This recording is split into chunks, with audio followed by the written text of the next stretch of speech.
Detrazione sull'acquisto dei libri, una proposta che venne fatta da Franco Bonfante ancora nel 2009 e che oggi trova spazio con la legge di stabilità. Sì, fu una proposta ben documentata che poi è stata approvata all'unanimità del Consiglio regionale, quindi una proposta che venne poi trasmessa al Parlamento nazionale,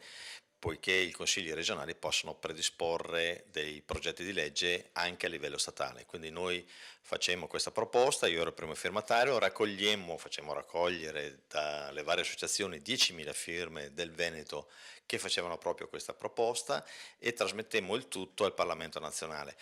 Oggi sentire che dopo 4 anni il governo ha deciso di fare proprio in tutto o in parte questa proposta ovviamente è per noi una soddisfazione, vuol dire che era una proposta fattibile già allora e vuol dire che è una cosa che va incontro alle esigenze delle famiglie e degli studenti.